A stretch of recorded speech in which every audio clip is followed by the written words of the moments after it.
过去几十年，全球经济发展的核心就是全球化。全球化这个东西是不可逆的。川普出来说什么可逆 I always say tariffs is the most beautiful word to me in the dictionary. 而且一旦逆了之后嘞，老白男就可以恢复往日的荣光，让美国再次伟大。And we will make America great again. 川普的团队认为，让美国再次伟大有一个很重要的点是什么？是制造业回流。制造业回流，他们认为最简单粗暴的方法就是关税。Stock market plunging nearly 900 points at the close. So 67%, so we're going to be charging. 第二个点是要解决美国现在庞大的债务问题。川普团队一定非常非常重视债务问题。为什么我说他非常重视债务问题？你看他从来不提，你就知道有些东西是不能说的。我认为要解决美国债务问题，最简单的方法就是从美元下手。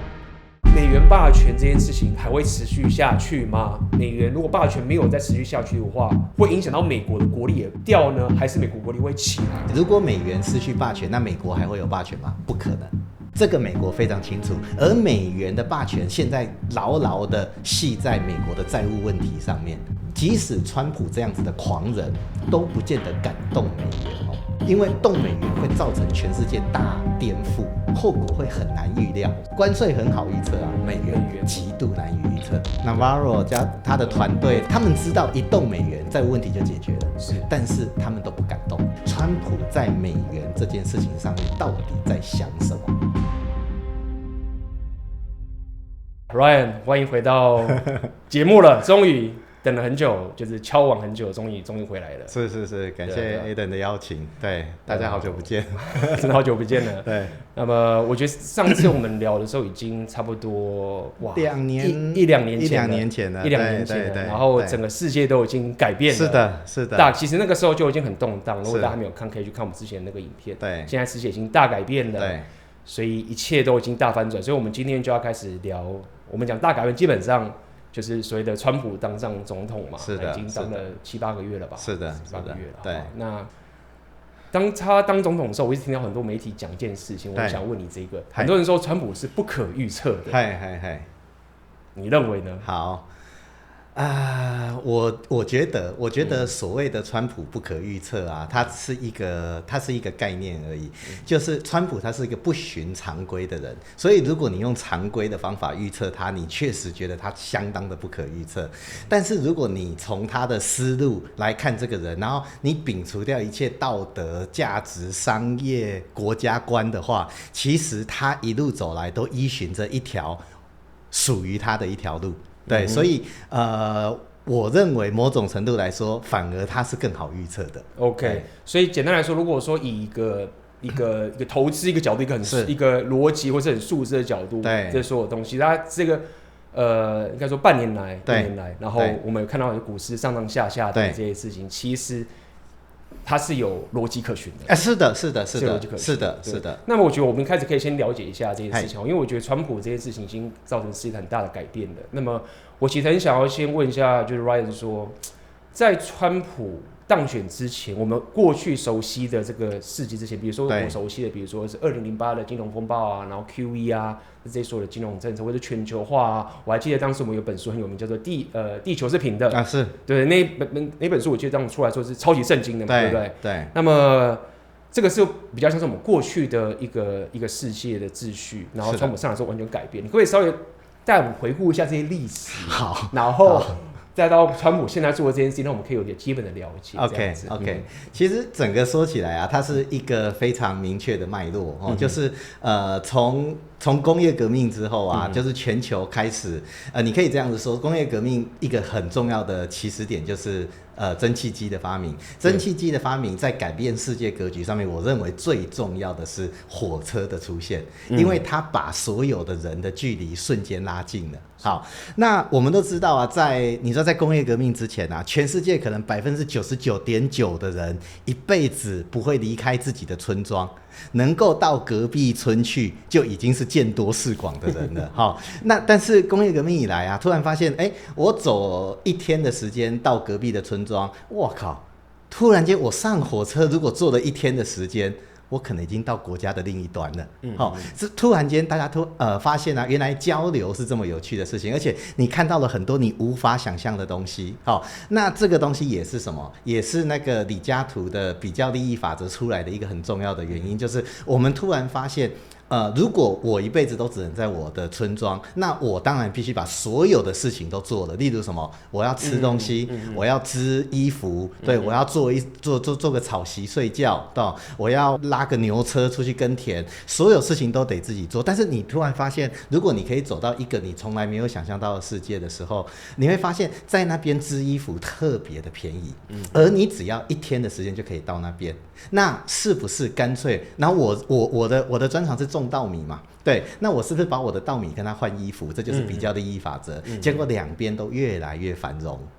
那这一个东西，我认为它彻底的改变世界。比较利益法则，不好意思，是有点类似，是说，总而言之就是各司其职，是的。然后我负责什么，然后你负责，我们是一个以合作的角度，是的。然后大家会有最大化我们的经济效益，或是我们的人生的幸福。是的，是的，对。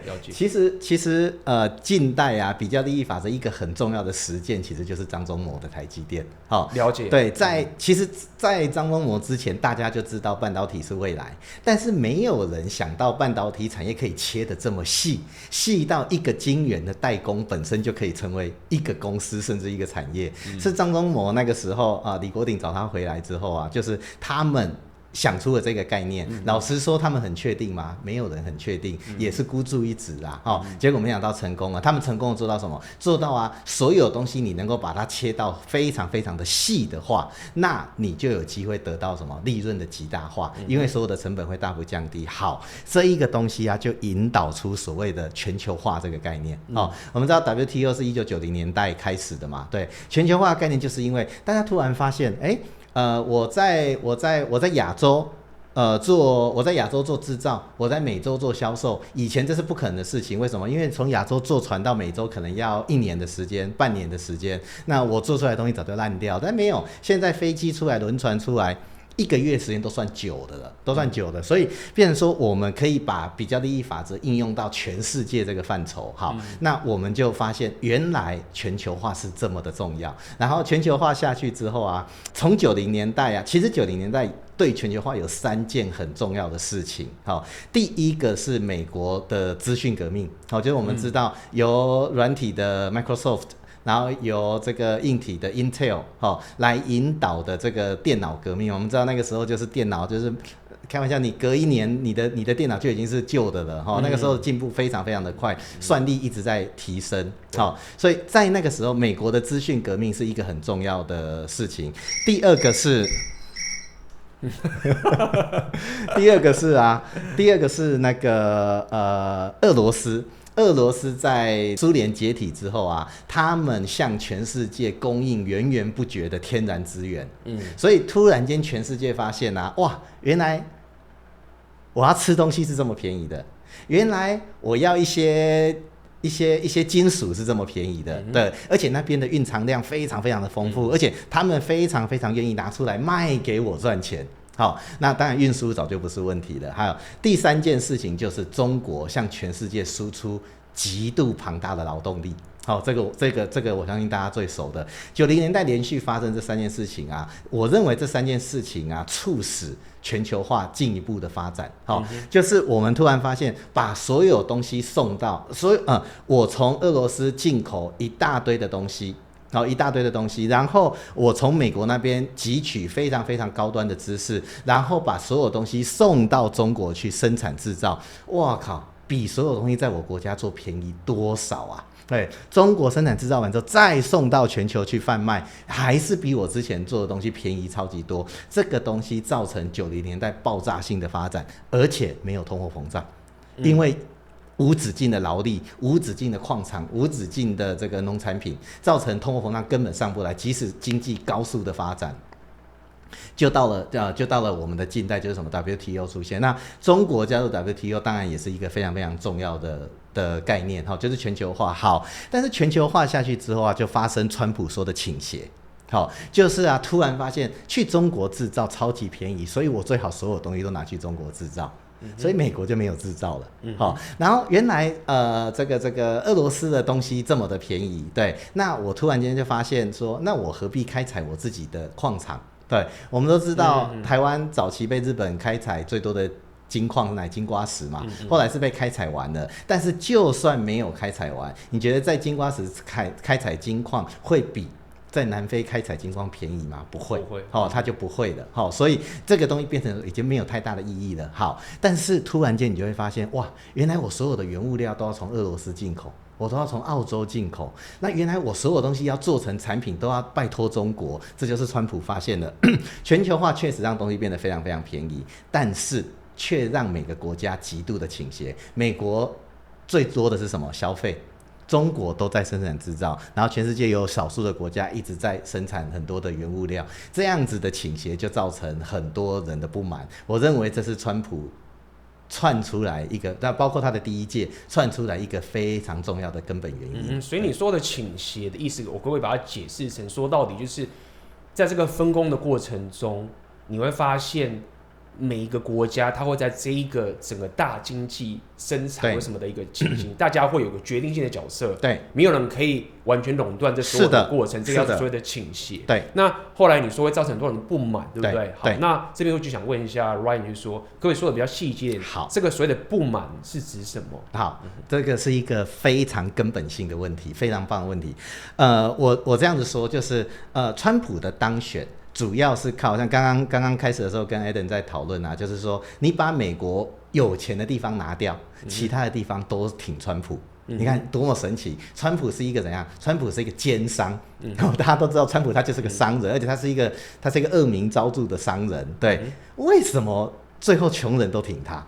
这个就是被川普抓到一个非常非常大的倾斜的地方。就是我们这样说，美国人口最多的当然是白人，但是这些白人慢慢的老去之后啊，他们这些白人原本在50、60年代，就是2次大战结束之后，那个时候啊，美国的制造业非常非常的昌盛。好，那个时候他们都在制造业，然后他们要养家活口非常非常的容易，就像什么？就像我们的爸妈，在台湾的黄金年代。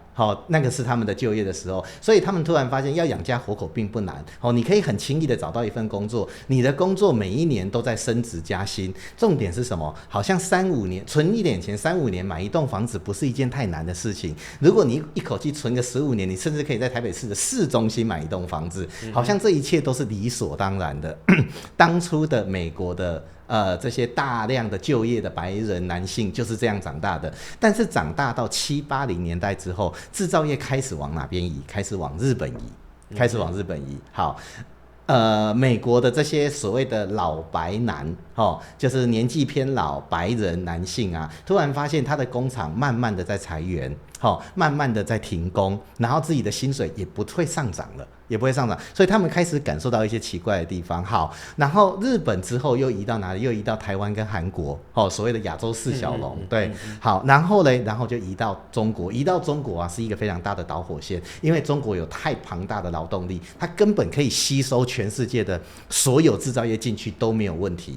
这相较于之前的日本、台湾、韩国啊，那完全是不可同日而语。对，所以问题就非常非常严重。所谓的老白男完全找不到工作，而且历任的这个总统都没有办法解决他们这个问题，因为这是一个根本性的问题，就是在美国做太贵了。对，你这个老白男，我可能要给你，我们假设以台币来说的话，我可能要给你月薪10万块，你才觉得可以养家活口。但是我在中国开玩笑，月薪1万台币的话，大家抢着干。对，你说你是美国的企业，你要去哪里生产，这是必然的事情，所以这个问题是无法解决的。好，一直到川普的时候啊，他把这个问题讲出来了，他把这个没有人敢讲的问题讲出来。为什么？因为这个问题会直击过去几十年全球经济发展的核心就是全球化，它会直击全球化。全球化这个东西是不可逆的。川普出来说什么可逆？而且一旦逆了之后嘞，老白男就可以恢复往日的荣光，就是他常说的什么 MAGA 嘛。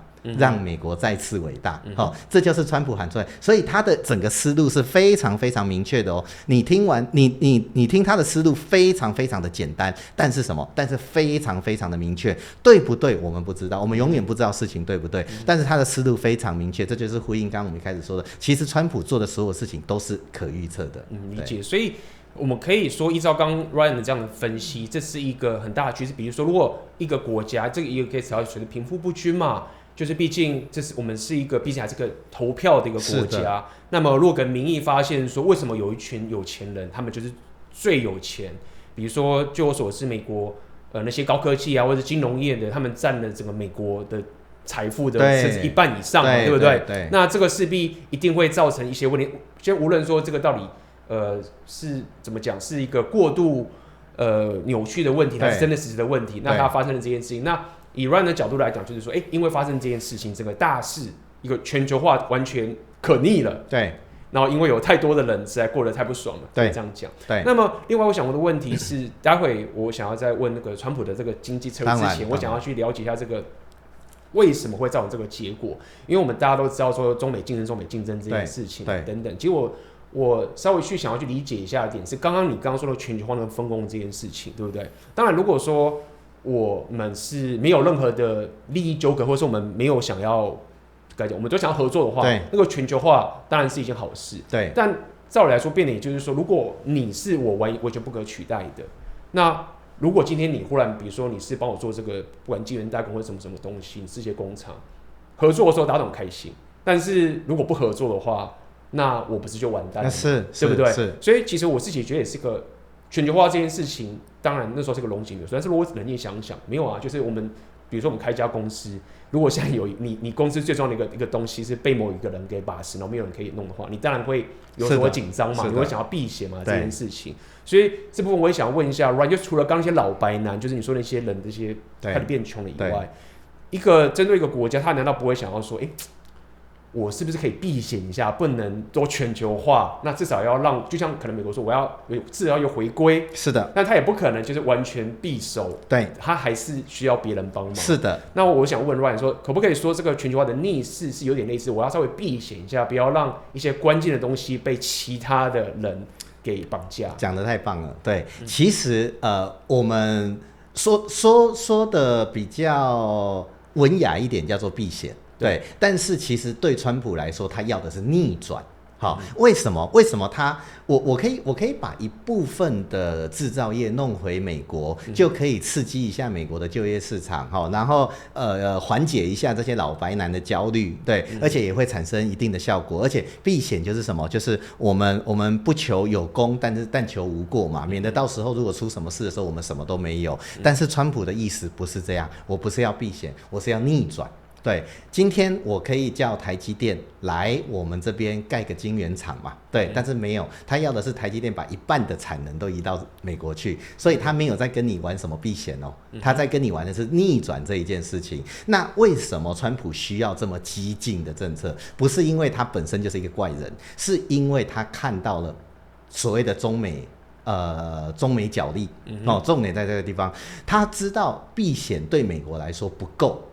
我刚刚说的，他一切的宗旨就是什么？让美国再次伟大。如果这个东西在他的心中是真实存在，而我十足相信川普想要让美国再次伟大。好，如果是这样的话，他必须要解决他的头号敌人就是中国，所以避险没有办法让中国的问题解决掉。我这样说，我们刚刚说，如果把所有的制造业都送到中国去，如果中国乖乖的做制造业的话，美国根本不会有这件事情，川普根本不会出来。但是中国从来就不乖乖的做制造业，他在这些前提之下开始发展自己的东西，包括我们现在的 AI， 包括量子运算，什么东西，它发展的速度非常非常快，快到已经让美国会怕了。中国不乖，这就是川普说的，你不乖，我为什么还要让你这样子做？既然你不乖乖的当老二，我就必须要反制你，就是这个就是什么？这个就是人类国家历史上最常出现的所谓修昔底德陷阱嘛，就是两强对阵，迟早会发生这样的事情，所以川普是很清楚这样，所以他要出来抵制中国，他必须要出来你不乖，我就不愿意再让利了。我们都知道 WTO 的协议啊，对中国是极度的让利，为什么？因为美国认为只要中国富有起来，他们就会走向民主化。对，但是经过40年的改革开放，中国富起来了，结果他们更独裁了。所以这个东西也是川普的养分，就是你们过去这些所谓的这个 Uncle Sam 的概念，就是美国老大，然后把全世界共富的概念，根本就是错的。对，你只是唤醒了。这头熟睡的巨龙而已。对，他一旦醒过来之后他根本不会走你的路，他已经在走他自己的路。好，所以我们就必须要面对，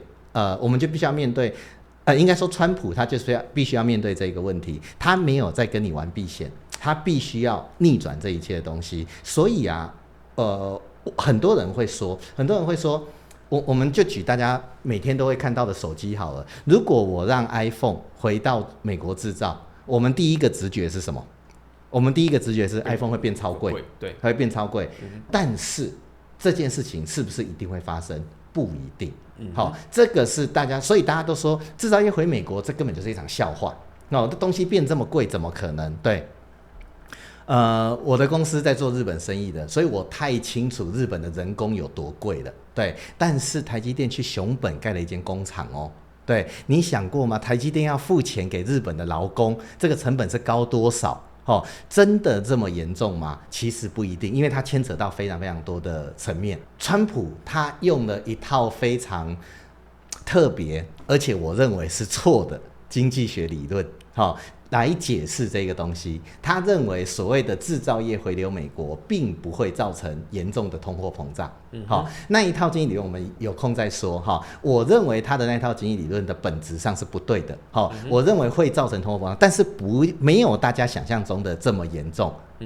而造成通货膨胀一定是坏事吗？其实不一定。我们是2000年前后念大学的嘛，所以说我们是在2000年初期的时候开始就业。那个时候我都记得，因为我是学商学院的，我就记得那时候我到书店去看到的商业类的畅销书都在讲什么？都在讲微利时代。微利时代你应该做什么事情？利息极低的时代，你把钱存银行没有钱赚，你应该做什么事情？我是在这个情况下开始接触到这个社会，开始怎样？微利时代说穿了就是什么？就是一个极度没有通膨的时代。对，极度没有通膨时代造成了什么？造成了08年的金融海啸。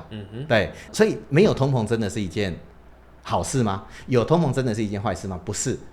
我们一直以来都认为可控的通膨才是最好的。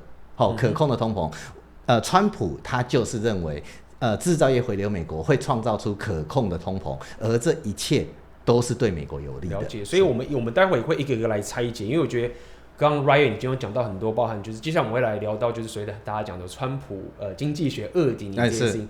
那刚刚我们所了解一点是一个全球化的一个原本以为不可逆，但现在可逆了。那我刚刚听到两个很重要的理由是，美国很多大部分就是财富集中在少数的非常少数的，比如说科技业跟金融，我相信这个在台湾应该也很有感觉。就是你如果在台湾你做工程师，你在台积电，或是你是软体工程师什么的，你就薪水很高。然后我当时就很有这种感觉啊。当时因为 Ryan 你是那个金融业的嘛，然后我是科技业的嘛，然后后来我们开始合作嘛。然后当时你跟我讲就是金融业的待遇的时候，我一听到的时候我就笑了，说因为我知道你很天才啊，就是有时候就是我在天才意思是说，就是一个智力上、纪律上什么，就只是因为我刚好填科系的时候，他妈的，因为我小时候爱打电动，然后我就觉得那我要学什么科系啊？因为我爱打电动，所以我就学简程是吧？人生从此改变，对吧？然后当时大家就一群人讲什么分红费用化，然后什么逐科新冠买房买车的时候，什么都不懂，就觉得人生不就该这样？我就发现没有，就是好像我占了某种便宜，或者是我占了某种优势，我都不知道这样讲。所以我要讲的一点是，美国他们又是更极端的情况，我可以想象就是什么科技业啊、金融业啊，什么挖沟，就是吸光了所有的钱这样。然后大家说，美国很穷、很惨、很惨。我就想说没有啊，我就想没有 ，Apple 不是赚很多钱吗 ？Google 不是赚很多钱吗？然后他就跟我讲，对啊，那些就是科技业啊，是啊，等等这件事情。所以这是第一个。然后第二个，你刚刚讲是中美角力的这件情形，所以逆了。那这件事情，接下来川普开始所谓的川普经济 2.0， 对，我觉得我们先开始讲到第一个，大家新闻常看到就是关税这件事情。好，那么Ryan 你可以稍微解释一下，就是说为什么川普他最常讲说 tariff 这是个 beautiful words， 他这样讲，为什么会开始出现关税的这件事情进来？好，川普他大家可能都知道2月的时候，美国内部啊有一个非常重要的事情，就是他们在海湖庄园做的一个协议嘛。这个如果不知道，大家可以 Google 一下，那个资料超级多的，还有一堆懒人包这个没有问题。好，那一个协议啊，说穿了就是什么？川普的第2任，他想要让美国再次伟大。好，在经济这一个层面上面啊，那我要如何让美国再次伟大？好，海湖庄园协议有几个很大的重点就是川普的团队认为让美国再次伟大有一个很重要的点是什么？是制造业回流。好，制造业回流这是第一个点。第二个点是什么？是要解决美国现在庞大的债务问题。好，尤其第二个问题更严重。第二个问题更严重。好，制造业回流，他们认为最简单粗暴的方法就是关税。好，为什么以前美国都不用关税？因为那这样说好了，人类的历史上关税是非常非常普遍的现象。全世界到处都是关税。好，我这样说好了。中国历代的王朝，我们都知道中国的周边，包括东北的日韩、南部的这些南亚的这些国家，中南半岛的这些国家，这些长时间都是中国的藩属国。这些藩属国一定要做一件事情，就是进贡。他们每一年要向中国天朝进贡。某种程度这就是关税的概念。就是你想要好好的活下去，你就必须要给我保护费。好，那到了近代啊，各个国家比较明确之后啊，那各个国家仍然为了各自的利益，要做很多事情。刚刚说那个进贡，我可不可以稍微提一下？我觉得它不太一样的点是，进贡像是你得缴税，但是关税比较像是我如果跟你做生意的话，我得付fee。我觉得好像不太一样，就是一个是你活下来就是必须要付的，就是进贡嘛，比较像税。那关税比较像是，如果你要跟我做生意，那你得多付一点钱，是可以这样去理解。是对，但是从我的角度，这两件事情的本质一样，我们都可以把它说成这个叫保护费。就是我中国现在在做的大外宣啊，很喜欢讲一个概念我一直觉得这概念蛮可笑的，就是中国从来不侵略别人。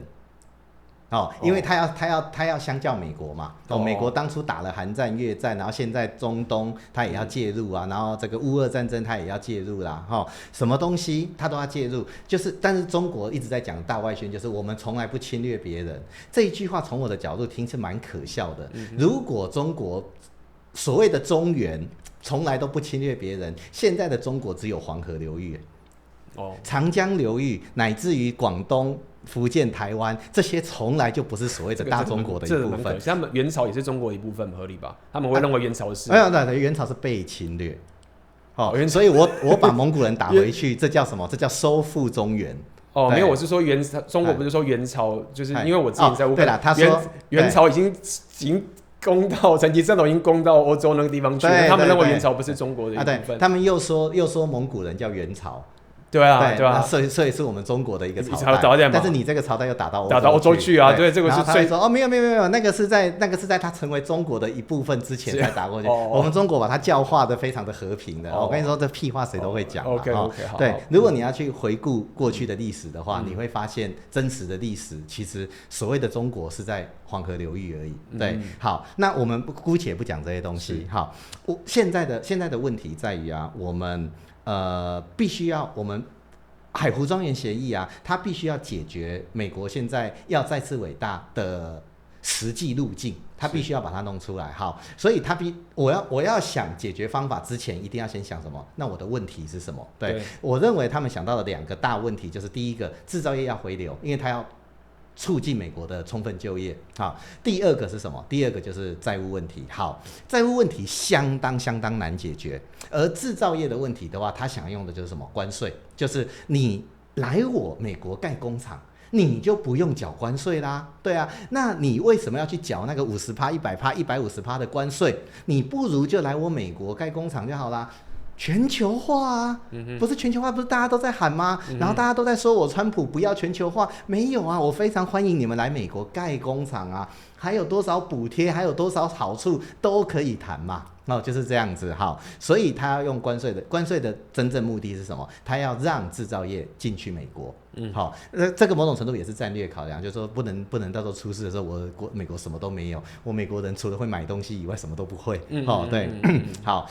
所以关税很简单，它就是只是要完成这件事而已。所以那个时候在3月的时候，关税一出来的时候，我就跟我身边的朋友说，关税战会重重的举起，但是最后会轻轻的放下。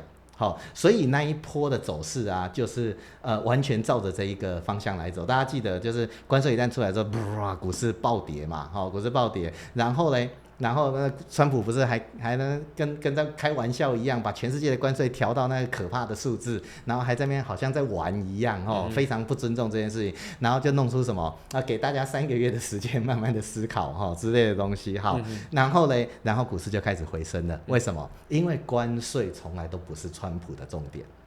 关税从来都不是，大家一直聚焦在关税上面，但是关税从来都不重要。它真正的目的是要让制造业回流美国，而这件事情是非常非常长久的事情。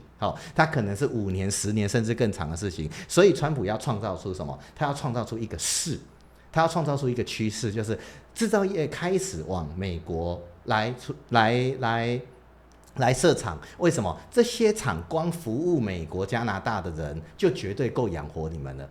绝对就够养活你们了。所以他说这些厂绝对有诱因可以回来。你们之前一直说来我美国这边很贵，放心，我有太多方法可以解决了。对，你们先来再说。好，那台湾当然是制造业重镇，全球制造业重镇，所以台湾当然首当其冲啊。所以很多人说什么那时候关税降下来了，然后台湾都降不下来，说什么赖清德政府这么挺美，结果老美打你一巴掌，完全错误的观念，完全错误。台湾是制造业的重镇，所以所谓的制造业回流美国，台湾当然是主角啊。川普当然不想课台湾任何的关税，只要台湾的这些重点企业愿意去美国设厂，而这个时间可以慢慢来，你可以5年、10年、15年、20年慢慢来，我不急。对，你可以慢慢，但是你要开始做。所以 Ryan 你说台湾不是一个怎么讲？听你刚刚意思是说，大家认为因为川普这件事情，台湾很经济受到影响，这样讲，但你认为其实不是？不是，其实因为你刚刚讲的意思是说，台湾其实可以去美国设厂。是这边我想要再稍微重新来问一下 Ryan 这件事情，就是我们先稍微回讲一下，就是说关税这件事情，我再回来媒体上很多人在抱怨，或是至少。大家有些人会觉得说这是应该做，但是很少人说好棒哦，关税来了，好好。就是至少我们可以听到的是，大家觉得关税怎么样，赖清德怎么样，怎么不好这件事情。可我先稍微拉回来到这个地方是说，好，为什么很多人在抱怨川普接下来的那个关税的这件事情？好，除了就单纯说我被说的不爽以外，对，有没有一个更深入的去理解这件事情？他们抱怨真的是抱怨的有意义的吗？还是只是觉得因为我赔钱所以我不爽？是的，是什么样的情绪？对，就像我们刚刚一开始说的，川普到底可不可预测？对我来说，他的路径其实非常的单纯，非常的可预测。他用关税的目的是什么？不是要赚你关税的钱，是要你去，是要你去那边设。对啊，我台积电在美国做出晶圆卖给美国人。哪有关税的问题啊？对啊，就没有关税的问题啦。对啊，而且川普有没有逼其他的友好国家也同步去跟其他国家课关税？美国最友好的国家是谁？加拿大、英国这些人嘛。你有听到英国要来跟台湾课关税吗？没有，你没有听过。你有听到加拿大来台湾课关税吗？没有。他为什么不逼所有的人一起来做这件事情？如果我的目的是要赚关税的钱的话，不是，他的目的是要让制造业进去美国。好，那这件事情对台湾来说的好处是，比如说我是一个台湾的企业，那我现在在美国开公司，是，然后我在美国制造这件事情。那 Ryan 你的意思是说，对台湾这些好处是说，就算是这样，台湾这些公司还是很爽，还是不爽？这件事情对台湾没有好处。OK， 这件事情对台湾没有好处，但是我们活在这个世界，你必须面临这样子，政治上出现转变之后，你就只能在转变之后选择相对好的，就所谓的两害相权取其轻嘛，对，现在是川普主政，而且我认为这一个趋势，即使下一任总统不管是共和党还是民主党，都会依循这个趋势下去，因为这就是美国政治的延续性。好，这个东西当然没有，我台积电为什么要去美国设厂？如果没有事的话，我为什么要去美国设厂？但是如果今天逼我去美国设厂了，我只好做什么事？我只好在美国选一个相对比较好的地方设厂。对，我能够不去，我当然不去啊。对，但是如果我一定得去嘞，所以很多人抱怨这件事情，就觉得说，所以说掏空台湾历史，比如说很多人会觉得，原本你在台湾开公司比较赚的，那现在你会倾向要让很多人去美国开公司，所以很多人对这件事会有抱怨。我可以这样去理解嘛？他们整个抱怨的逻辑是这个概念吗？对，他们抱怨的逻辑是这样子，但是我跟你保证，抱怨的都是什么？都是既得利益者。对，都是谁？都是竹科的人。是，对，或是什么？或是台北的内科，对，都是这些什么？现在全世界的经济倾斜的极度严重，完全往 AI 半导体这边倾斜。这个台湾是重症，但是这些台湾的科技重症占台湾的总就业人口多少？非常非常的少。我之前看过一个数字，大概10%吧，甚至还不到。也就是什么？你绝对不会听到竹科的工程师们抱怨生活很难过。对，他们会无法理解另外90%的台湾人现在过得多辛苦。对，我这样说好了，台湾的股市很简单嘛，大家不是都分成电子、金融、非金电，就是非金电所谓的传产嘛。大家知不知道传产现在的价位是在7年前的价位？但是电子已经不知道飞到天上哪里去了。对，大家有没有看到传产是在7年前的？7年来，7年甚至追溯到什么疫情前哦？对，传产完全没有涨。而我本身是生技业的，对，我有很多的供应商就是所谓的传产倒得乱七八糟。对，他们从来就不觉得台湾经济有多好，甚至他们还觉得台湾经济很差。但是股市拼命向上 ，GDP 一路上去，台湾做假数据吗？错。台湾是真的这么好，只是就好在那1/10的人身上，那1/10的人当然会抱怨关税，他们当然拼命的抱怨关税，为什么？因为他的利润会变少。但是我这样说，关税下去，台湾的经济政策如果得宜的话，非常的困难哦。如果得宜的话，另外我们可以把那10%的人部分的财富移转到那90%，台湾会变得更平均，就是我们所谓的均富的概念，我们会变得更均衡。对，但是那10%的人现在掌握绝对的话语权。我觉得最好笑的就是什么？另外90%的人啊，整天在那边护国神山，喊得好开心哦。他们无法理解，过去20-30年，你心目中崇拜的护国神山，就是让你的薪水涨不上去的原因。对，他们无法理解这些，所以我只要听到非半导体 AI 的人在喊护国神山，我都觉得很可笑。对，你根本不知道为什么你会这么穷，为什么你会过得这么痛苦，为什么你看不到未来？为什么你看不到未来？你根本不知道台湾的汇率对美国根本不该停在1:30。一直停在这个地方，我们都知道一直在27到34之间，几年啊？所以川普好像我讲说台湾是汇率操纵国，结果这样讲当然对，这个是100%，台湾当然是汇率操纵国。彭淮南不是什么13新总裁还是13A 总裁？为什么？因为他超会操控的啊，他操控能力超强的啊，说穿了就是这样子。台湾的汇率从来就不应该停在这里，为什么？但是为什么央行要让它停在这里？因为我必须扶植护国神山的出现，而我扶植护国神山的相对面就是什么？任何进口内需的东西就会被牺牲掉。对，最好玩的就是什么？公务员是标准的内需产业。对，你赚台湾人的钱，你的钱从哪？就是台湾纳税人的钱嘛。然后在台湾消费，在台湾生活，在台湾长大，你是一个完全内需的人，而你为什么没有办法有？薪水的成长，很多传产也是内需产业，为什么你没有办法有很好的成长？为什么你总觉得被老板剥削？错，剥削你的从来都不是老板，剥削你的是台积电。但是你无法联想到这件事情。如果我这样说好，如果今天台湾对美国的汇率是1:20呢？你认为台积电去不去美国？去，他半夜都跑去盖工厂。对，然后如果台币变成1:20，你知道宾士车折价1/3，对，如果我们再做关税一点调整，你会不会突然觉得你变有钱人了？对，这个就是我想要聊的。对，Ryan 刚刚讲的非常的精彩，因为我想要跟上你的思路这样子。因为我刚刚讲到关税这件事情，包括很多人在抱怨关税这件事情，因为我就看嘛，那我就说，大家在骂说，川普是保守主义啊，说你开始建关税什么怎么建，那我就一看，没有啊，过去以台湾来讲的话，我们不是收美国关税更高吗？对，所以如果说真的讲保守主义的话，那我们如果台湾是这样，那我相信可能欧洲各国也是一模一样。我要讲的点是在于说，关税这件事情，或是川普开始拉高关税这件事情，好像不是他开始，是过去原本的情形是大家已经跟美国拉了很多关税这件事情，然后现在都弄回来，所以这部分你会稍微再解释一下，就是说他真的是保守主义吗？还是他只是说拜托那个，因为过去自由经济理论嘛，或者是像我自己的一些哲学都觉得，大家自由竞争，大家就是不爽不要做，或者是你就是开始比嘛买卖这件事情。对，但似乎过去在从以前这个世界，其实就真的是好，然后台湾也是一样嘛，像我在欧洲待过嘛，我那时候觉得哇，宾士怎么这么便宜？是的。我那时候觉得说，靠，宾士好便宜哦，然后我觉得台湾怎么那么贵？对，然后说因为关税是，然后也不是什么运费，就只是你进来台湾，我就是先掏了这个钱，是的。所以我要讲一点是，所谓的全球化，对，是真的全球化吗？还是美国让利给别人，然后说这是全球化？这部分可以稍微解释一下这个概念吗？好，其实 Adam 直接讲到重点了，就是当然是全球化。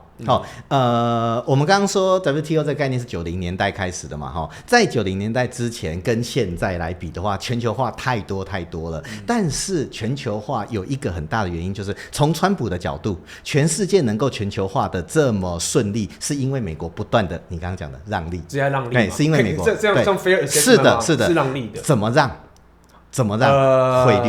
汇率，对，美国让这些所谓的汇率操纵国为所欲为。对，你刚刚都说了嘛，台湾被喊过多少年的汇率操纵国了，为什么还在操纵？台湾这么小，美国这么大，如果美国想要让台湾不要操纵汇率，那是一句话的事情。为什么？因为他在让利，他容许，对，我嘴巴喊，对，但是我不做，这叫让利。好，但是我不能不喊，因为你真的在操纵汇率，所以喊而已，但是让你继续做，这样子。对，意思就是什么？老大，我知道你在干嘛只是我不抓你只是这个意思但你不要以为我不知道对，这个就是美国长久以来的方法，用汇率来操作，所以这个东西就会延伸到我刚刚说的，为什么关税根本不重要。关税只是要逼制造业回流，所以你有没有发现，现在大家已经不太讨论关税？那个时候在好像5月还6月的时候嘛，那时候关税第一波7月吧，7月那个时候关税第一波要出来了嘛，然后出来之后啊，大家有没有突然发现，大家不太讨论关税了，大家在讨论的是什么？制造业要怎么回美国？这就是川普商人思维的标准路径。我今天如果要卖你东西，我想卖你100块，你觉得我会喊多少？我会喊200嘛，对，让你杀价嘛。有没有非常标准的？我今天要课你关税，我想课你20%，我当然先喊120%啊，对，让你得到20%的时候还觉得赚到了。可是我觉得这件事情呢，我觉得有缺点是在于说，这个策略也不是什么天才，这不是小孩子都知道的策略吗？确定吗？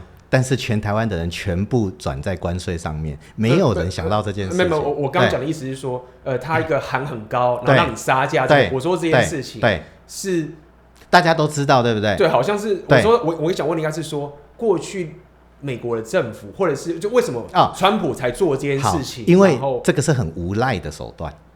好，为什么？我也是商人，我太清楚大家怎么评价商人。我们都在说无商不奸，为什么？我要卖你20块，但是我先喊120块，这会被一般民众认为这叫什么？奸商。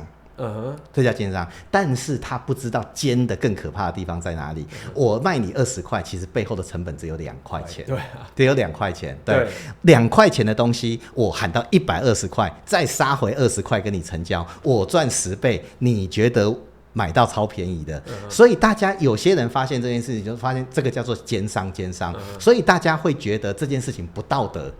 但是我刚刚说了，你要摒除道德的话，川普的思路是非常明确的，对。但是因为我是商人，我不觉得这是不道德，因为我为什么能够从2块钱的成本赚到20块？因为我不这样做的话，你永远买不到东西。我有太多的人要解决，我有太多的通路要解决，我有太多的广告行销预算需要去解决，对，所以我必须要这样子做好。但是对于一个不懂商业的人来说，他叫做奸商，就像不懂关税，不懂川普真的在想什么的人，他会觉得川普真的是很恶质乱搞之类的。那过去的这些总统们，他们也觉得这个事情太难看了啦，哪有人这样子做的？什么关税喊到100，台湾那时候被喊到多少？我忘记了，不过我记得最高好像喊到150的都有。我说某些国家，对，就是你这也太齁蓝了吧？怎么喊成这样？可是我觉得这是好预测啊，这就是我们讲的好预测，不就是这样吗？这就是我们所谓的好预测。你要认为我们要在我们过去学到的道德价值观里面，所谓的3观啊，里面的话，你会觉得川普难预测。但你只要把3观拿掉，你会发现川普其实很简单呐。川普的思路非常非常的直线，对，他就是要达到他的目的。对，好，关税。所以不好意思，我想问一下，就是所以我们关税要想问这个问题是在于说，所以依照 Ryan 刚所讲，关税说不是重点嘛，好，就是这销回才是重点。那我想问的问题是说，所以你的意思说，当时有人讲说，哎呦，川普关税的问题会造成什么大萧条啊，或者是什么关税战啊，就是讲到像世界末日的样子啊。对 ，Ryan 可以在这边跟我解释一下，就是说，是真的世界末日吗？还是说你所谓的根本就没关系，是它其实也没差，到底是什么样的一个概念？来，其实两边的说法都对。如果川普那个时候公布，好像是4、5月嘛，公布那个超夸张的，还用一种很戏谑的口气开记者会。如果那个时候的关税最后真的实施的话，全世界确实会进入严重的衰退。对，但是我们常说的第2层思考，如果你进入第2层思考，你就知道川普只是在搞笑而已，他只是在做什么？他只是在做谈判筹码而已，所以那个东西是不可能实现的。对，而且川普自己也知道，我跟你说，川普是绝顶聪明的人，很多人一直把川普想要把他当成智障。错，川普是绝顶聪明的人，他当然知道什么几百%的关税不可能全世界就毁灭了，对，不可能的事情。但是这个就是他的手法。所以那个时候杀下来之后啊，那个其实是一个绝佳的进场点。对台湾人来说是说什么？有没有人买到890的台积电？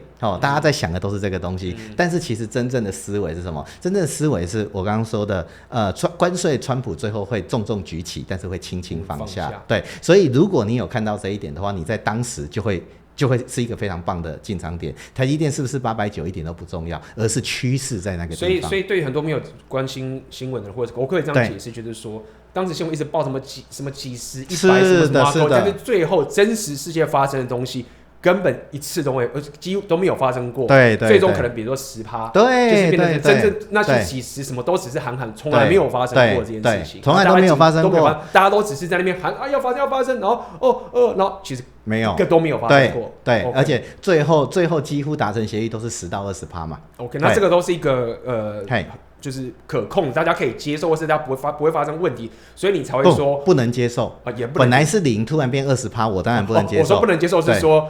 对于整个世界毁灭的这件事情，就不会毁灭，不会发生。对，我要讲这件事，他们讲的时候很可怕，因为如果他讲是说，我赔钱，那到底谁理你啊？对吧？但他说世界要毁灭了，大家听一下。是的。但我要讲的是根本没有毁灭，对，只是有些人赔钱不爽，是的。所以说你造成世界毁灭，是可以这样的思路是这个样子。是的， OK， 完全正确。了解。那待会看 Ryan 如果继续要补充，可以去补充。但是我还很想聊下个主题，就是有关是川普，你刚刚讲他们想要债务重整这件事情。对，好，那就我当时，因为我可以说是2008年才开始说金融发生的，因为我当时科技业嘛，那你知道大家都是这样，事情没有发生自己身上，大家不 care 这个事情。但是当时什么分红费用化什么歌呢？2008年啊，大家说你知道科技很吵，研究一下。好，所以我的背景大概是这个情形。好，那就我所知，在我熟悉的世界里面，我当时帮你跟 Ryan 合作的时候。当时我就觉得很奇怪，你就跟我讲说，一直 QE 印钞票，我都不懂嘛，对不对？我当时就是针对说，原来出事的时候，美国就是可以印钞票，而且那时候你还跟我讲说，没有真的印啊，它就只是电脑上按一个东西，然后就存，然后可能卖债券什么之类的，这样。好，所以就我所知，在我当时那个世界里面，这个世界无论发生什么，就印象中乱你要跟我讲，就之前爆炸怎么办？就印钞票，然后我就说，那可是一直印，然后你还讲到什么金本位啊，什么这种东西，就根本不重要，靠信用，就是一直印一直印。然后这件事情从2008年可能之前就有了，一路到后来 COVID 或者所有东西都是在做这件事情。所以当时我的想法就是跟我讲说，这个已经颠覆了古典经济学的一个概念。那遇到问题的话，就是疯狂印，然后真的都没事。你那时候还讲说什么08年都没事，一直印上去，这样子。对。那我想问的第一个问题是说，川普现在这件事情来的，是不是真的要不再这样干了？就是说，他是不是就已经要解决？就是说我不能再乱印钞票了，是这样吗？他是真的要做这件事情，还是未来如果又可能明年忽然川普经济爆炸了，我们再疯狂印？我想了解这个故事是怎么样子。对，好，从川普的角度是，我们不会有印钞票的问题，因为只要照他的让美国再次伟大的路线走的话，美国就只会伟大而已，所以不会有崩溃这回事情。好，那我们再说印钞票，印钞票其实是一个民间的说法啦。我们通常会说什么？就是宽松。对，就是宽松。对，就是宽松。对，只是宽松到什么程度？有到了某种程度，我们叫它印钞票。如果是比较小的程度，叫做降息嘛。或者可以说是就是一直欠人家钱，这样讲好了。印钞票不会欠人家钱。可是你印钞票不就是好？联准会以美国来说，联准会印钞票这件事情，当然不是真的印，放出很大量的货币供给。对，这一件事情，他把货币供给换给谁？换给美国的金融机构，跟他们买债券，对，跟他们买债券，对，所以对于这些金融机构来说，他们拿到好多好多的钱，对，然后我把手上好多好多的债券卖给中央银行，对，让联准会去担这个心就好了。好，我手上拿到这些钱，我要干嘛？那是我家的事情。好，这个是所谓印钞票的概念，对。但是为什么印钞票没有通货膨胀？因为通货膨胀不在于钞票有多少，在于钞票流通的有多少。好，这个才是重点。对，我们08年那个时候印钞票有一个很大的问题，就是这些钞票完全不流通。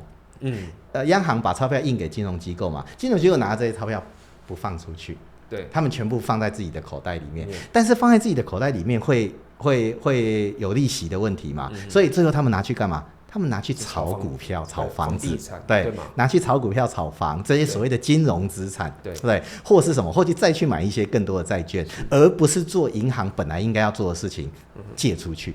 借出去活络经济嘛，这才是他该做的事情。但是那个时候他们不借出去，所以基本上钱不流通，不流通就不会造成通货膨胀。好，那为什么2022年通货膨胀会那么严重？因为2020年这个鲍威尔现在的联准会主席，他用了无限 QE。他我记得好像在4月吧，2020年4月，他宣布了无限 QE。好，无限 QE 到2020年下半年，那个时候如果大家有观察，那时候我就发现不对，所谓的货币流通这个东西，一个很重要的概念是 M2。货币的一个这个上网很容易查到的，之前有提过，对，之前有提过 M2 开始上升了，所以那个时候我就知道说通货膨胀要来了。它让钱开始流动了，因为多到钱开始会流动了。当然还有一个很大的背景是 AI 啦。对，所以钱开始流动了，对，所以整个状况大概是这个样子。了解，所以你要讲的意思是说，其实 QE 这件事情跟美国债务的问题其实是没有关系的，因为就我所知，我也想问这件事情是可能我逻辑有点是。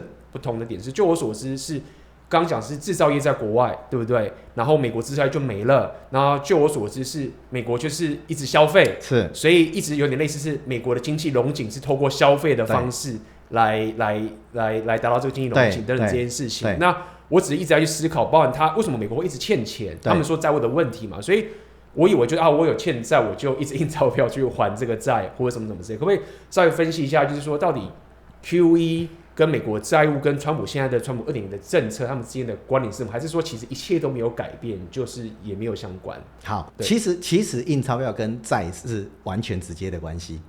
就是我们有一个专业的说法，什么叫做印钞票？它专业的说法叫做债务货币化。就是我把债变成钱，对，好让债去流通，对，这个是印钞票的官方说法，对，债务货币化。所以说穿就你印越多钞票啊，自然就会产生越来越多的债务。这就是为什么美国现在债务问题严重到这个程度的原因，因为他用很强的 QE 让美国的经济起死回生，美国甚至没有掉入萧条哦。对，因为我记得你当时有讲很好笑的是说，不是很有趣的是说，你说经济都在金融业嘛，都没有出去嘛，然后大家就看股票涨嘛。我记得那时候你有这样跟我讲，就是说其实大家都没有改变，只是大家看到股票涨就哇，对，就是信心来了。对，所以那时候说这招的厉害点就是在说，你印钞票之后，大家看到股票涨的时候，大家就觉得我生活很棒，然后大家也觉得自己赚钱，然后他就过了那一关，这样讲好了。所以依照你刚刚说的点是，就确实是印钞票这件事情，就是让美国债务爆炸的一个很直接的相关，很直接的关系。对，那川普他针对这件事情有所改变吗？还是说他怎么做啊？川普想要做的改变啊，我身为一个国家，我要借很多的钱，所以我的债务很重嘛，对。但是我为什么要借很多的钱？好，因为一个国家的收入来源啊，不外乎3种。不外乎3种，第一个是收税，就是我的税收，好，第二个就是什么公营事业的获利，公营事业的获利，第三个就是关税算吗？不是。关税不算吗？关税也算，对，但是算税收。对，你可以关税当然是税收的一种，而且关税通常在税收里面不会太大，当然川普想要把它放大了。对，因为我不知道之前有人讲说以前美国就是靠关税，就是都没有税收，就是完全靠在100年前、200年前。那个是在封闭年代，对，而且那个时候的经济都非常的小，不算。对，好，一个税收，一个公营事业的收入，第三个就是借钱。OK， 政府只会有这3种方式来借钱。好，税收不够，税收不够来自于什么？好，例如我对外国的税收不够，例如关税太低。OK， 那或是什么？我对本国的税收不够，就是什么？就是我的企业不用缴这么多的税，所以好，这是一个问题。好，公营事业，美国是一个极度自由开放的国家，它本来公营事业就非常非常小，所以这块不算。对，所以它必须要拿来做事情，它要跟中国对抗，要提升军事，提升什么东西，它就只能借钱。对，然后 QE 时代告诉你什么？就是借钱不用还，对，或者是说一直借钱，但你可以拼命的借钱，大家相信你会还，这样子。大家相信你会还，说得很好，大家相信你会还，所以利率一直都很低，所以大家就养成习惯了，没钱就来借钱，因为你征税你又没有选票。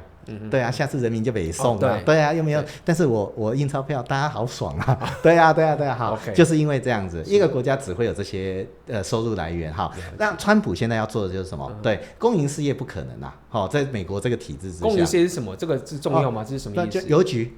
台湾邮局赚什么钱？邮局你要买邮票，你要寄信，这是不是都邮局赚的钱？懂你意思了，就是国家政府机构向人民赚的钱。是的，对，那个赚不了什么钱吧？那中油、台电，如果那么赚钱，大家都去公营事业就好了。台湾的公营事业都在赔钱啊，对，这个对，但是像新加坡的公营事业都在赚钱。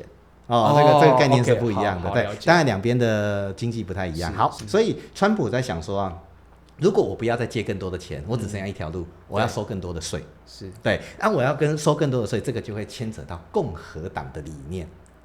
共和党跟民主党的理念不太一样。共和党认为人民怎么样经济会好，有钱人变得更好，人民就会变好。听起来很难听哦，听起来，但是这是共和党的基本概念，就是什么涓滴经济学。我们一般就是说，如果我国家让这些有钱人变得更好，这些有钱人啊就会养更多的员工，会帮他们升官加薪，那这些人民就会变得更好。你像我这边可以问一下，当你说让他变得更好，让有钱人更有钱，他是说我不要干涉有钱让他自己发展呢，还是说我不止不干涉他，我还补助他，对，我还帮助他，对，不只是说不管你。对，所以共和党通常一上任之后就会减税。可是减税不就是不干涉的意思吗？你想减税就是干涉啊，我让你少付一点税啊，我不是在帮你吗？对啊，对啊，这个就是帮忙。对，什么都不做才叫做不干涉。就是不跟你要钱了。对，我还减税嘞，我还让你少付我政府一点钱嘞。我想法是，我减税比较像是不干涉啊，因为加税不才是干涉吗？不，那减税就叫不干涉。减税就叫我反而对你更好。我不动税率才叫不干涉嘛。对，哦，没关系，好，没关系，我这个细节，这是差别，因为我只是在想说，就是我不跟你收钱，就是让你都零税，就是我不干涉，但是我开始加税的时候，我跟你要钱的才是拿你的钱嘛，对，所以干不干涉要看基准点，看基准点，对，好，没关系，这不重要。好，共和党通常是这样，我让有钱人更好，有钱人就会让下面的平民百姓更好。好，这个也是川普的基本概念。所以制造业回流的目的是什么？只要这些海外这个中国、台湾这些大企业的老板愿意来那个美国盖厂，所以你们就可以请更多的美国劳工，那美国劳工就会过得更好。但是民主党刚好相反，民主党更重视社会福利政策，所以他会说，我何必让老板来对他们更好，我国家直接来让他们变得更好，所以有所谓的什么奥巴马健保这些东西嘛。好，那观念不一样，那个做法不一定一样，没有谁对谁错。好，所以这个就是川普的概念。所以所谓的关税引领制造业回流，一个很大的原因是什么？要增加税收，不是增加关税的税收，是增加国家的税收。如果工厂都在台湾，工厂都在美国，我是不是就可以？他这些美国工厂是不是就要对美国政府缴税？好，所以它会增加。然后这些工厂对这些工厂过得更好了之后啊，下面的劳工就会越请越多，然后劳工就可以升职加薪，所以平民百姓都会好。这个东西有一个很基本的概念哦，有基本的概念就是共和党认为人是有高低之分的。聪明的人，你应该把资源给聪明的人，而不是把资源给平民老百姓这些不聪明的人。你给他再多钱都没用，你不如把钱给聪明的人，聪明的人口袋露出一点铜板来，这些平民老百姓就赚翻了。对，这就是所谓的涓滴经济学的概念。好，所以我刚刚说关税只是第一步，而且它不重要。对，第二步最重要的就是什么？就是要解决债务问题。对，解决债务问题啊，我认为会分2阶段。好，川普会分2阶段。第一阶段是什么？就是海湖庄园协议的时候就有提到的，就是要跟全世界要开始喊价了。对，例如现在中国、日本当然是持有美国债务的大国嘛。来，美国喊一句：“中国，我不还钱了。”我1毛钱都不还了。对，你觉得中国会怎么办？中国会崩溃。对，这叫欺商权。好，美国不还钱，美国会很惨。对，但是美国自损。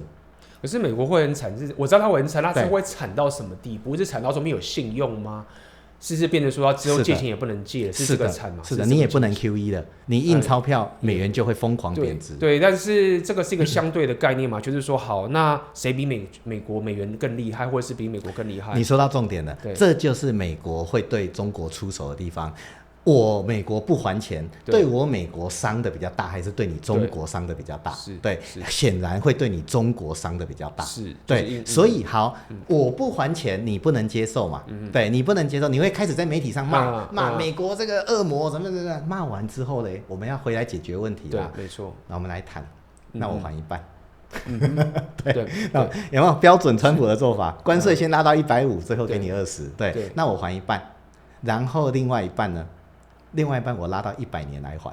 好，对，延长期限，这个都是好事嘛。好，这个是我认为第二步，我认为在明年就会陆陆续续开展的这个动作了。就会开始开展这个动作。所以听起来的意思是说，他解决债务嘛？那既然解决债务，我是按照刚刚逻辑说，他就不太能再 QE。对。但应该说他要 QE 还是行，但是 QE 的本身就是增加债务的一件事情嘛。对。所以我就可以思考说，他比较不想要 QE 了。对。那他想要，因为你刚刚讲有3个地方，就是税收、公营税、公营税免，所以靠税收。那税收的意思是说，他必须要让美国制造业或者是各种再次伟大的这种东西，让美国的企业来帮政府还清债务的或是债务的问题，造成这个结果。那我们过去都知道，我们台湾人很 care 房价嘛，我们讲过了这个点。好，那就我所知，我们都知道房价会涨很大的原因，就是因为美国 QE 的情形。是。那还记得那时候我们有讲说，Ryan 也特别讲说，房价就是之后会。我可以讲说，如果按照这个逻辑的话，美国也不太 QE 了。是不是房价大家很关键的这个事情也进入一种式微的状态，就不会再往上冲了？是可以这样逻。我始终认为，台湾的房价是最难预测的。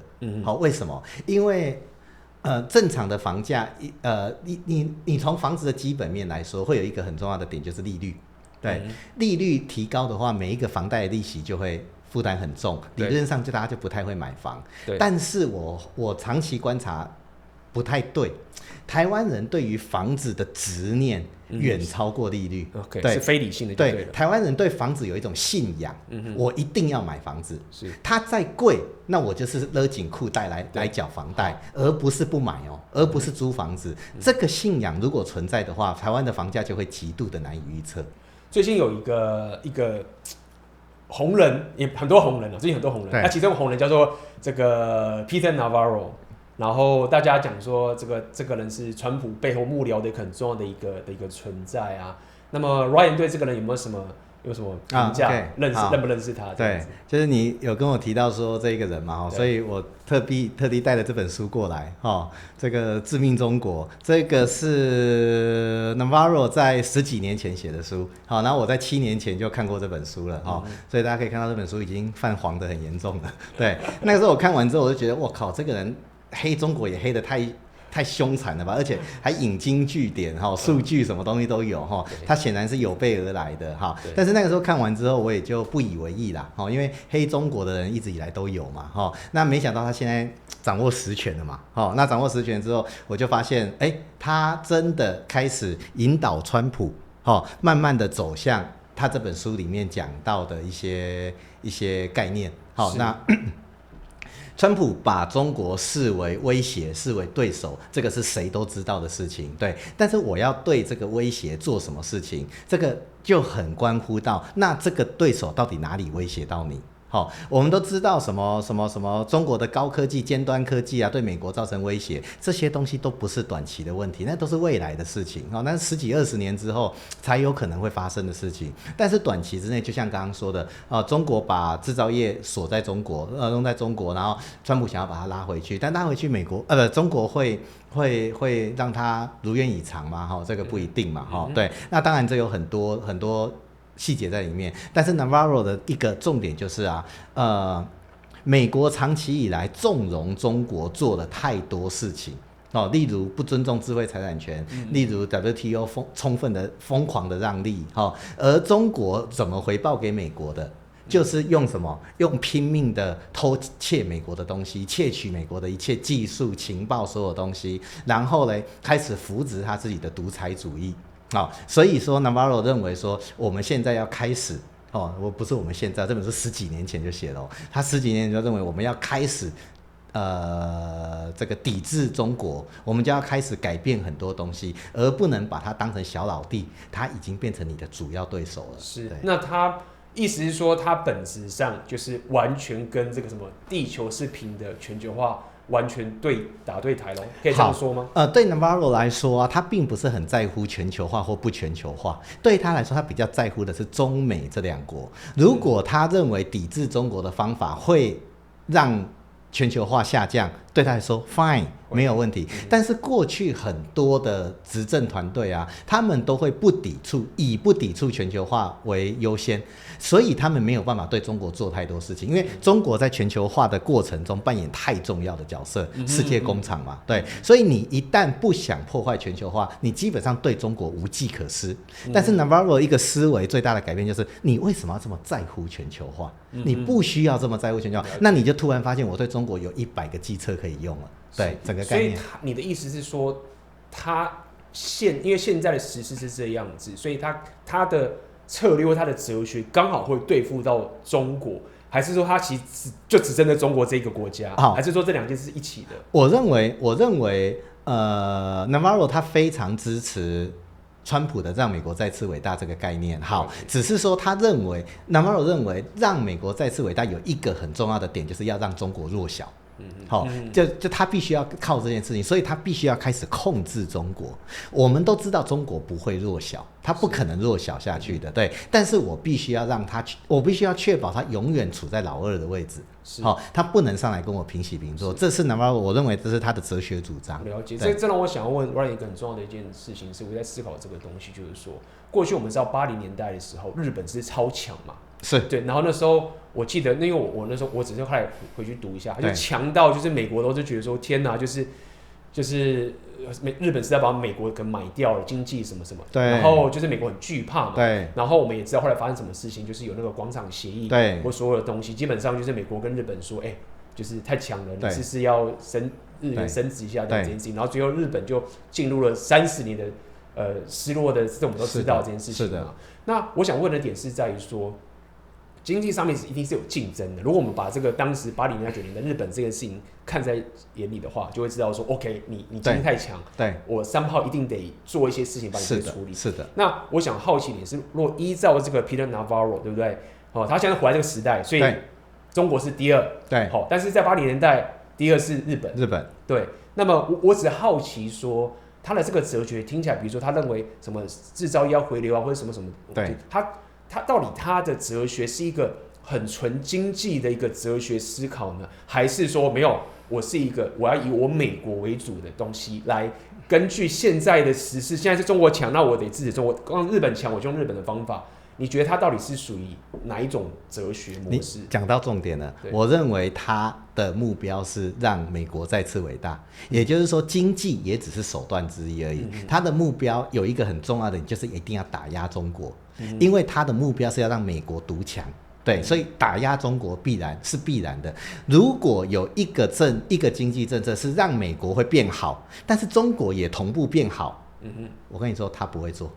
对，因为他的目标是拉开中美的差距，这个是他的目标。对，了解。那你说，日本跟中国这2个美国昔日的第二名嘛，他们其实在本质上有很大的差异，是因为日本没有武装，日本没有国防嘛，对，日本的国防是靠美国，所以日本就是我刚刚说的，他就是一个很乖的小老弟，你就是很努力的做好你自己的事情，然后生产你的东西，然后做到 Made in Japan 世界第一，对，很好，非常棒。而且你不去做其他的事情，你不会去研究核弹，你不会去研究多尖端的武器怎么样，你都不会。但是中国不一样，他无法完全的控中国，所以当初广场协议是怎样？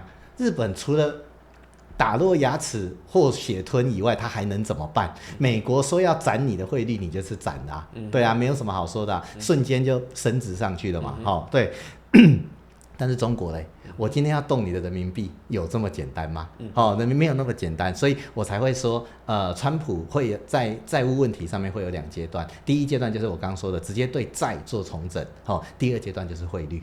所以他必须要创造对汇率的有利空间，标准的商人思维。那这部分我想再多聊一下，我觉得这蛮有趣的。就是因为在美国也有一个说法是，过去30年这个全球化，当然他们有一些政治上的思维，就是说，我只要跟中国，我只要让利给中国，或者我只要把这个世界工厂东西给中国，我跟中国更加的接触。那么有一个经济上的诱因，来去让就是他们可能有一些自己的，比如说认为我们要更加自由民主，让中国更加自由民主等等这些思维，就是说我只是想要去分析一下这中间的所有角力。以刚刚的这些情形，以中国角度可能会觉得说，我看到日本你曾经那么强，对，结果美国喊一下我就败了。那如果我是中国，我是中共或什么之类，我就觉得干我不要啊，我再怎么强，最后他一句话我什么都没了。对，所以我也可以理解说，他觉得那我要提升我的军事，为什么有这件事情？对，那换成美国这个角度，美国当初可能至少他们嘴巴是这样讲，或是真的是这样讲，就是说我们想要改变中共，那我们就是要给经济上的诱因，跟他接触，比如说工厂给你啊，甚至技术被抽走也没有关系啊，最终你们就会变成是我们希望你们的一个系统。那最后美国现在的意思是说，幻灭了，就是完全这个事情不能再幻想了，就是这件事情不行，我们就是开始就出现所谓的 Peter Navarro 这件事情。所以我想要问 Ryan 的点，应该就是这样，就是说这整个两边的角力这个过程，有没有什么是我漏失的，还是说这个东西是真的是按照这样的方法去竞争吗？是的，其实就是按照你刚刚说的东西完全正确，只是说他们在哪个点上面会做什么样的事情，这是不太一样的。对，就像在军事上，你基本上很难限制中国，那你不给他晶片什么什么东西，但这是一回事。对，但是我认为美国现在还有一个很大的问题，是因为美国自己国家也有一个大问题，就是债务问题。这个问题。我这样说，大家没有真的认识到美国的债务问题有多严重。大家只知道美国债务问题很严重，但是美国不是，反正每过几年就是调高债务上限嘛，就解决嘛。错，现在美国的债务问题，我认为已经严重到影响到美国的国力了。这件事情我也觉得很夸张，那是就是就是债务这件事一直借。我今天想问Ryan这个问题，就是过去一直这样讲，就无限借、无限 QE 嘛。对，我当时想问的问题，就是这个事情难道没有终点吗？难道说一个国家，我只要确保我的军事或者我是美元霸权，我就可以无限的印钞票吗？就是你刚刚讲，已经这个还是有极限的。对，这个是一个鸡生蛋，蛋生鸡的问题。如果我的美元是霸权，也就是说全世界都需要美元，对，那我就可以无止境的印美元，因为大家都要。对，那我就可以很轻松的解决我美国国内的问题。可是我就会一直有债务，但是没关系，因为美元还是大家都要的，所以我的债务相对来说影响不大。因为你知道，债务型的通货膨胀最后为什么都会崩溃？就像阿根廷。就像二次大战前的德国为什么会崩溃，就是因为他们有了太多的外币债务，有了太多的外币债务。就是我如果美国我用美元计价，我的债务都用美元计价，很大一个程度我可控。日本也是债务超大的国家，这个大家都知道。但是为什么日本都可控？因为日本的债务大部分都日币，因为日币也是世界储备货币，所以大家接受。好，但是为什么我说鸡生蛋，蛋生鸡？如果美国债务问题到了一个临界点，大家开始对美元不够信任了，它就会出现连锁的循环。我对美元不信任，我就不太愿意再借你钱。我不借你钱，你就你的偿债能力就会下降，我就对美元再进一步的不信任。对，那个循环一旦出现，这是美国现在有点担心的问题。说实话，所以最终他们还是担心，最终如果真的崩溃的话，其实美国也不是真的是天堂上帝，它毕竟还是个国家，它毕竟也是个300-400年的一个国家，它也不是一个超人无敌的东西。对，那现在就会造成这个结果。那目前就是川普的这个，我们回到川普这件情形，最终我们要聊聊所谓的美元的霸权的这件事情，就是我们过去都知道美元一定是霸权。那么无论是这个 Peter Navarro 或是现在川普2.0的这个经济学，美元霸权这件事情还会持续下去吗？那以及未来美元的霸权，美元如果霸权没有再持续下去的话，会影响到美国的国力也掉呢，还是美国国力会起来？这个要怎么去看？好，美元霸权会不会继续？这要看你对于时间段的概念。好，大家知不知道美元霸权之前的霸权是哪个货币吗？是英镑，是英镑哈。那因为那个时候就是什么日不落国嘛，全世界都有大英帝国的国土嘛，全地球都有嘛。好，美元霸权的没落很有可能是必然的现象，必然的现象来自于它的债务问题基本上相当难解决。相当难解决，它只能拖到你知道，有时候叫做以拖待变嘛。看会不会有什么变化？因为如果再突然来一场世界大战呢，美国债务搞不好一笔勾销啊。对啊，这个谁知道？但是我们先不管这些极端的状况，美元的债务问题已经严重到我认为很难解决。那它就会影响到美元霸权，但是这个时间有多久？我认为。时间一向是最难预测的。但是我认为我们的有生之年不会发生这件事。但是我的儿子乃至于我的孙子，我认为很有可能会发生这件事。就是美国的霸权会失去不是美元的霸权，对美元的霸权会没有。对，但是你说的也对，你刚刚说的第二个问题，如果美元失去霸权，那美国还会有霸权吗？不可能。这是100%的事情，这是不可能，这个不用讨论。它美元的霸权消失了，美国的影响力就会瞬间下降，这个美国非常清楚。而美元的霸权现在牢牢的系在美国的债务问题上面，所以为什么美国川普团队一定非常重视债务问题？为什么我说他非常重视债务问题？你看他从来不提，你就知道这有些东西是不能说的。对，有些东西是不能说的。对，所以他非常的在乎这个东西。我可以确定的是，接下来什么时候开始没有人知道，接下来债务问题会浮上台面，关税没有人会再讨论的。关税没有人会再讨论的。那个所谓的制造业回流美国，那个是一个长期而渐进的过程。对，台积电什么50，那50也是分20年过去了。如果真的有的话，对，好，没有人会再讨论了。债务问题会浮上新闻的台面，好，大家可以等着看。对，而且大家都知道，美国明年有一个很重要的事情，明年此时他们要做期中选举。期中选举，共和党能不能继续掌握国会？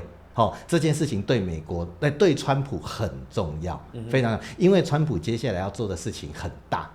就像我刚刚说的，第一个是做什么？美国债务的谈判，这个是在人类历史上没有出现过的。第二个是什么？它可能会开始动汇率了。哦，所以谈判的意思是说，讲白点就是我不还钱啦，可以这样说吗？或者我不全还啦？来，以川普的概念就是你说对，我用我不还钱来跟你谈判啦。对，我最糟嘛，就像当初汇率嘛，我给你克个100%，对，来我们来谈嘛。那我觉得这件事有趣一点是，我觉得我这样讲好了，就是说刚刚特别提到美元霸权跟美国的国力或者影响力是息息相关的。是的。OK， 你的认知是，如果美元霸权没了，意思说有其他的货币比美元还要更强势，这样讲，那美国国力就一定是衰退，都会绑在一起。是的。那你刚刚又提到第二点是，好，接下来美国的债务问题会浮出台面，也就是说，川普要去解决这个问题的嘛？他是不是能解决的好跟坏，我不了解。对。那不得不让我就想到一件事情是，就是意思说过去没有人想要解决。不是，应该说，就像我刚刚说的，要解决这么沉重的问题，就需要无赖出来。对，但我意思是说，过去没有人有办法用一个不管是好还坏，就是至少没有人会想说，来处理。是的。过去的人都是说，反正我们现在美元霸权就不会输，反正现在没有气球没有爆，而且我认为搞不好可以到1万年了，谁知道？反正我的过去的人就是觉得，反正可能还可以买，可以撑到1万年之类的。对。但是现在川普是说。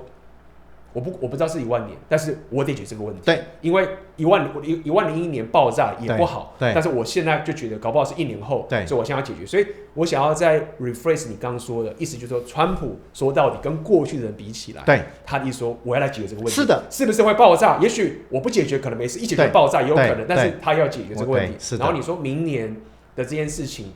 在讲就是这个概念。对。那么我下面想要问的下一个问题是，那你依照你这样认为，它在解决的过程中，你认为美元的走势会有所改变吗？它会变得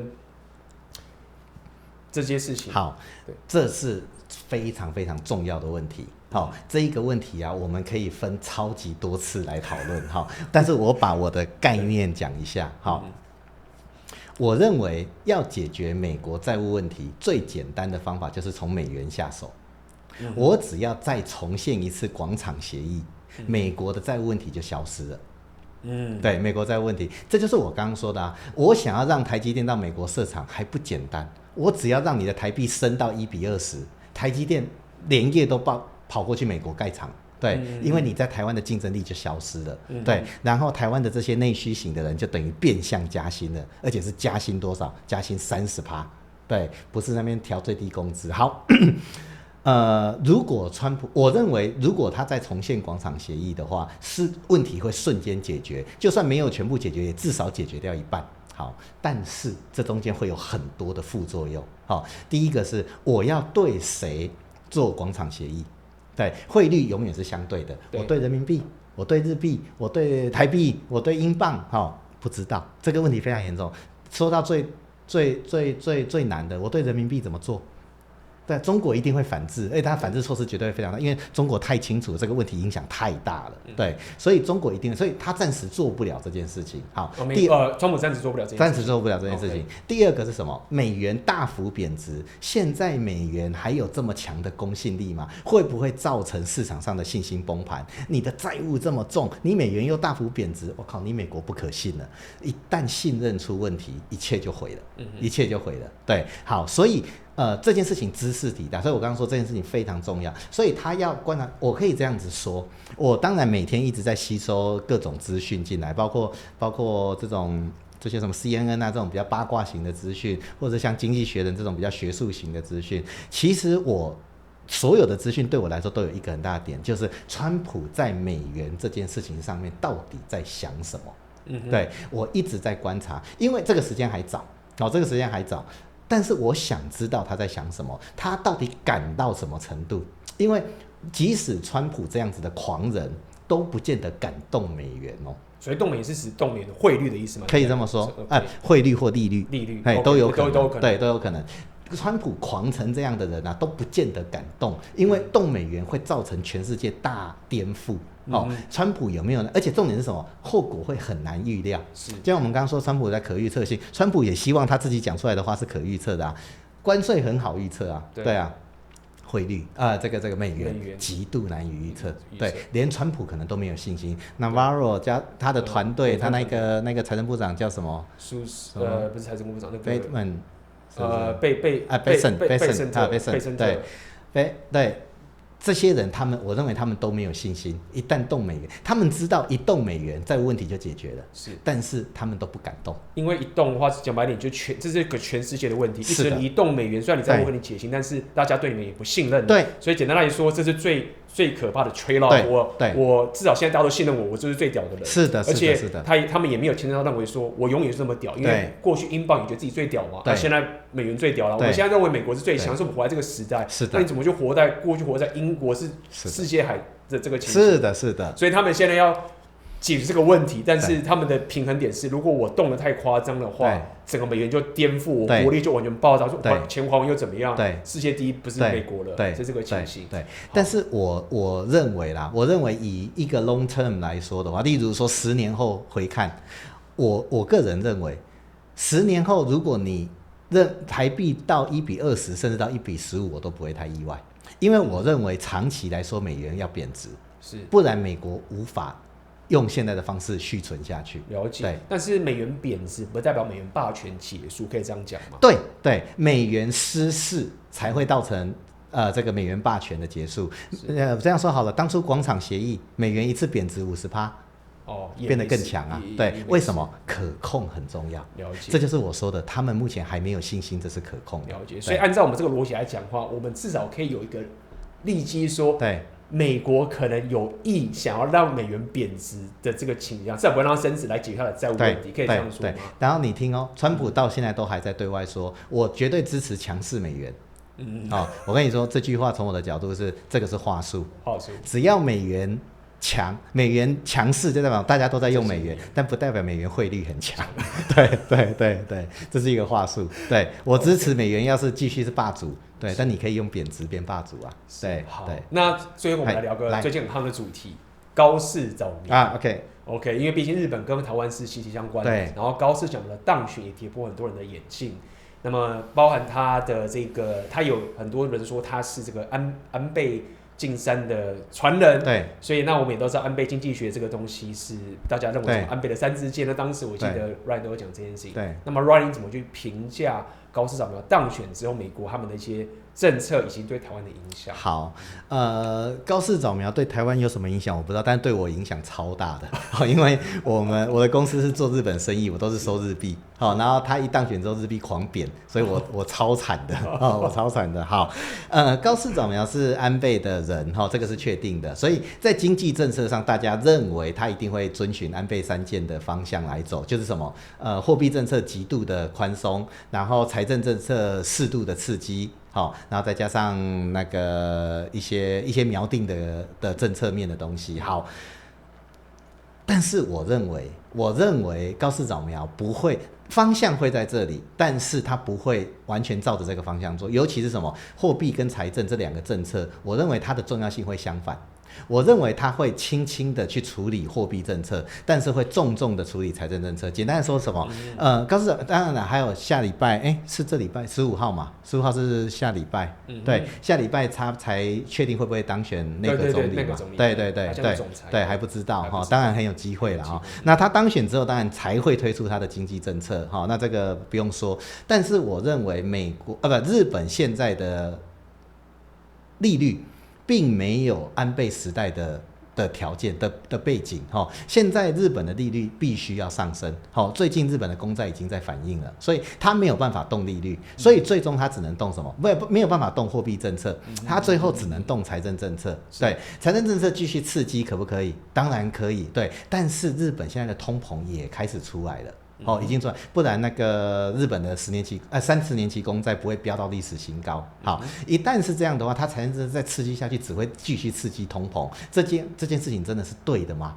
不一定哦，这件事情真的不一定是对的。所以我不认为高市早苗出来之后，他的政策会很像安倍晋三。我不认为，因为2个时代的时空背景2个时代差了10年啊，中间有 COVID-19， 中间有一大堆事情。我不认为他会去仿照他，但是我认为他们走凯因斯学派的路线会是一致的。好，就是说他们会从需求面来解决，不会去从供给面来解决。好，这个是我认为这个是会是一致的，所以我也非常在乎它的经济政策。因为日币贬值对我影响非常大。好，所以我非常的在乎。那我认为还要再继续观察，要继续观察。对，但是考量到两个时代的背景差很多，我不认为他们的经济政策会长得很像。了解。那就我所知是，当他当选自民党的总裁的时候，日本的那个股市走新高嘛？对。那么 Ryan 你可以稍微解释一下，那市场新高对他的预期是什么？为什么会有波新高？安倍三件啊，因为他认为什么会开始降息啊？对啊，他认为开始降，但是这个观念从我的角度看是很奇怪的，就是当时日本是掉入严重的通货紧缩，对，安倍只是做了其他男人不敢做的事情而已，对，说穿了就是这样，印钞票，就是印钞票。那事实上证明这是对的。好，那现在日本是进入通膨时代，大家还在预期降息，因为他个派期哦，对，因为如果不是这样的话，凭什么预期那个股市破新高？所以我认为这个预期是。但是我跟你说，股市短期常常会有一些令你匪夷所思的东西，因为大部分人其实没想那么多，对，所以我认为这个破新高不会有太大意义，我个人认为，因为等高市早苗的经济政策出来之后，有可能会跌破大家的眼镜，对。但是从我的角度，不是高市早苗的政策怪，是大家现在这副眼镜度数不太够，对。OK， 那么包含也有人在讲说，高市早苗其实。很想要跟中国脱钩上面呢，比如说可能是技术回流或者什么之类的这个东西。对。那么 Ryan 是怎么看待这件事情？他是不是未来可能会比较不会密切跟中国合作？然后虽然这样讲也有点奇怪，是因为大家要讲说高市早苗跟台湾是非常的亲近的、友好的，来台湾很多次。对。那是不是在一些合作上面，你觉得高市早苗未来跟台湾也有可能会有一些比较好的发展？我们跟日本之间的经济的关系是有更密切的一些可能性。对，我认为这是对的。好，我认为他一定会加强台日合作，然后他会某种程度的弱化中日的合作。好，但是我不认为这些东西会跟过去我们熟知的台日跟中日关系有太大的变化。好，因为我不认为他会很积极的去做这些事，因为做这些事情对他的总理这个工作没有太大的意义。好，说实话，日本一直以来总理的工作啊，都牵扯到两个，一个是内斗，好，一个是内斗，另外一个是经济。好，所以说我不太觉得高市早苗会这么做，但是我们也可以比较放心，是他绝对不是一个讨厌台湾的人，对，但是他会为了他喜欢台湾这个理念多做什么事情，我认为也不要期待太多。了解，所以基本上可以说是表面上还是不是表面上，就是不会根本上的改变中日。或是台日的根本的架构，但是他对台湾的友好跟更多的合作，这个是没有问题，指日可待的。OK， 了解。那么因为这个最近其实我觉得我们发生很多的事情，然后我们今天其实还有很多的东西没有讲完，包括我们刚刚讲那个美元这件事情。所以如果想跟听众更多的话，其实我跟这个 Ryan 啊，我们要办一个实体讲座，这是我们第一次办，之前只有线上的，因为我很希望。Ryan， 你可以带来更多、更直接的这个内容，尤其是有关金融上面的投资的内容。而且我们在讲座还会聊到你该如何去做你的资产配置所有的东西。然后这个主题我先讲一下哈，它的这个实体讲座的主题叫做“美元霸权的黄昏：川普时代的经济反派与新秩序”。然后呢，副标题是“理解未来10年的世界，如何重新配置你的资产”。是。那么 Ryan 这边可以稍微，到时候还是 Ryan 主讲啊。那 Ryan 你可以稍微跟我们介绍一下，在这个实体讲座你会带给大家什么样的内容？好，首先我这个讲座我当然会深入的把我认为所谓的美元霸权，因为我们刚刚讲到嘛，美元霸权非常关键嘛，我会把美元霸权的整个概念充分的跟大家分享，好，然后大家有什么意见我们可以随时讨论哈。那另外就是刚刚副标题有讲到的这个资产配置，就是我长期下来啊，总有一种感觉就是。大家整天都在谈资产配置，然后这些基金公司、投信公司整天在出一堆商品来帮助你做资产配置，但是我常常觉得大家都没有抓到重点哈。那一天我会把资产配置资产配置真正本质你该思考什么问题，那一天我会跟大家做分享，然后也会告诉大家你可以预期你现在是什么收入，你未来会变成什么样子，你退休会变成什么样子。对，你能够正确这些预期的话，我说真的，有没有第3次世界大战，台湾是不是独立还是被统一了，都对你的这些资产没有影响，都没有影响。对，因为没有任何一个事件能够改变人类的趋势。好，所以说那一天我会用这个角度来告诉大家什么才叫做资产配置，而且我会告诉大家怎么样做的资产配置是最好的，我认为最好的东西。是，而且这边我要偷偷的透露一下 Ryan 跟我讲的一个秘密，就是大家都在讲说川普不可预测的时候呢，Ryan 你是不是赚到受不了了？没有啦，就是今年上半年下去再上来的话是有抓到啦，抓到双两个下去上来都撞到，都有抓到，都有抓到。那么我认为这件事情是，我认为在这个新的时代，对，然后对于川普这件事情，我们无论你喜不喜欢川普这件事情，他接下来影响全世界这件事是毫无质疑的。是的，是的。那你一定要好好的了解这中间所有的脉络，然后为你自己的资产有个最大的保护跟精进。对 ，OK。那在最后 ，Ryan 有没有什么东西是我们没有提到的，你想分享给观众的呢？没有提到的东西实在太多了我这个一时半刻也讲不完。那我只能说，希望未来多多参加 AB 的这个 Podcast。好，希望能跟大家分享更多东西。对，那但是以现在来说，最重要的就是什么？最重要的就是川普乃至于美元这件事情。那到时候我会在讲座上面尽量跟大家分享。没错，那这个讲座时间我会定在11月30号的礼拜天，然后时间会是在下午1点半到4点半的这个时间，然后会3个小时。OK， 我把详细的资讯都放在下面的连结。好，那么感谢今天 Ryan 的参加，谢谢，感谢，对，谢谢大家，拜拜。OK， 拜拜。